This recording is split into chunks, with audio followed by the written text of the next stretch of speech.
जनता को और यहाँ सम्मानित जनप्रतिनिधियों को अखबारों से, न्यूज से पता चलता रहता है कि बेसिक शिक्षा के इतने स्कूल हैं जिनको सरकार बंद करने के लिए सोच रही है। इतने आए दिन बच्चे हैं जो स्कूलों से कम होते चले जा रहे हैं और आए दिन ऐसी स्थितियां उत्पन्न हो रही हैं कि कई सारे ऐसे स्कूल हैं जो सिर्फ और सिर्फ शिक्षा मित्र चला रहे हैं, वहां पर टीचर्स भी नहीं। और शिक्षकों की उपलब्धता को लेकर के भी उन्होंने प्रश्न किया था। मैं बताना चाहता हूं कि हमारे पास पर्याप्त शिक्षक है, लेकिन कुछ विद्यालय ऐसे अवश्य हो सकते हैं जहां पे छात्र ज्यादा है, शिक्षक कम है, क्योंकि छात्र और शिक्षक का जो अनुपात है वो तो बराबर है, लेकिन रेशियो जितने विद्यालयों में शिक्षक होने चाहिए उस शिक्षक के समायोजन की प्रक्रिया हम सब लोगों ने सरकार के द्वारा प्रारंभ की गई थी, लेकिन शिक्षक के समायोजन की प्रारंभ होते ही तो माननीय न्यायालय के समक्ष रख दिया गया और वो प्रक्रिया अभी रुकी हुई है। जैसे ही वो प्रक्रिया पूर्ण हो जाएगी, ऐसा उत्तर प्रदेश में कोई भी विद्यालय नहीं होगा जहाँ पे छात्रों का और शिक्षकों का उस विद्यालय में जो अनुपात है वो पूर्ण न हो। धन्यवाद। नमस्कार सभी को, कैसे हैं आप सभी लोग। तो जैसे कि आप देख चुके होंगे, यूपी सरकार का कुछ भी नहीं हो सकता, कोई भला नहीं हो सकता और उसके तहत जो है जितने भी अभ्यर्थी हैं, शिक्षक अभ्यर्थी हैं, उनका भी भला नहीं हो सकता। तो जैसे कि आपने सुन लिया होगा कि अनुपात समानुपात जो है वह एकदम बराबर है और यहाँ पर पक्ष और विपक्ष के ऊपर जो है बात चल रही है। संदीप सिंह जो राज्य मंत्री है शिक्षा विभाग के, और इसके अलावा जो हमारी क्या कहते हैं सोनकर साहब है, यानी कि रागिनी सोनकर इनका पूरा नाम है ना, तो ये सपा विधायक है। इनके द्वारा ये कहा जा रहा है इन्होंने कुछ सवाल पूछे हैं और उन सवालों के जवाब जो है सही तरीके से वह नहीं दे पाए हैं संदीप सिंह जो है। तो क्या क्या सवाल पूछे गए थे विपक्ष के द्वारा, इधर देखिए। तो इन्होंने कहा सबसे पहला सवाल कि स्कूल बंद किए जा रहे हैं। अब यहाँ पर शिक्षा मंत्री के द्वारा क्या कहा जा रहा है, इन्होंने कहा कि नहीं स्कूल जो है बंद नहीं हो रहे हैं, पर्याप्त रूप से उत्तर प्रदेश में स्कूल है तो बंद होने का कोई भी बात मतलब जवाब ही नहीं है। यहाँ पर अफवाह फैलाई जा रही है, तो जिस वजह से सबसे पहला सवाल जो है यहीं पर रद्द हो जाता है। तो दूसरी बात है कि अखबारों में नौकरियों का इश्तेहार तो बार बार आता है और जैसे ही यूपी में कोई इलेक्शन की बात होती है तो चरम सीमा पर अखबार के इश्तेहार में हमें देखने को मिलता है कि यूपी टेट सुपर टेट अब आएगा, लेकिन इसके ऊपर महाशय जी का कोई भी जवाब नहीं है।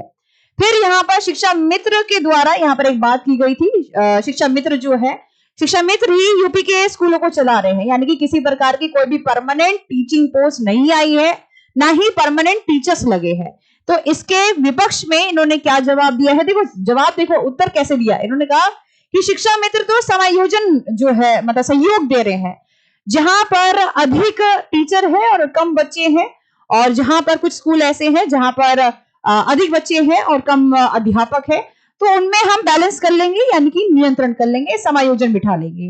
तो इसका इन्होंने साफ लास्ट में आपने सुना होगा, इन्होंने साफ ये कह दिया है कि किसी प्रकार की कोई भी मतलब टीचर्स के जो पद है वह खाली नहीं है, अनुपात समानुपात जो है वह बराबर है।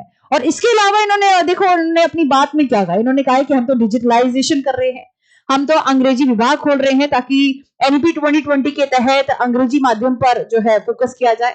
मतलब इन सारी चीजों पर फोकस किया जा रहा है, लेकिन शिक्षक कहां से आएंगे? इन बच्चों को पढ़ाने के लिए भी तो शिक्षक की जरूरत होती है, शिक्षक की जरूरत होगी, कहां से शिक्षक जो है वो आएंगे? फिर दूसरी बात यह है कि यूपी सरकार में अगर हम देखें, पूर्ण रूप से धार्मिक रूप से मतलब धार्मिक धर्म की राजनीति चल रही है और कुछ भी नहीं।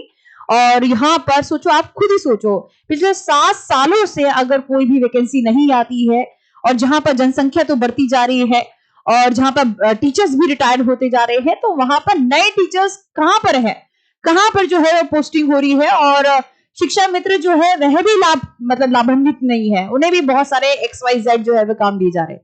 तो ये अपने आप में ही एक सोचने वाला जो है मतलब एक चिंतन वाली प्रक्रिया है, और सिर्फ अखबार तक ही यहाँ पर न्यूज आती है, मतलब ये इश्तेहार तक ही आती है, बाकी कुछ भी जो है धरातल पर नहीं है। या फिर यूं कह सकते हैं कि जब हमने ये डिबेट देखी, ये संसद में ये सारी जो है पक्ष और विपक्ष के बीच में क्या बात चल रही है, तो आप इनका अनुमान लगा सकते हैं कि इनके विचार क्या है और क्या सच में यूपी में शिक्षा भर्ती आएगी कि नहीं आएगी। सबसे बड़ा सवाल तो यही रहता है, तो लगता नहीं है कि आएगी, है ना, ऐसा देखने से तो नहीं लगता है।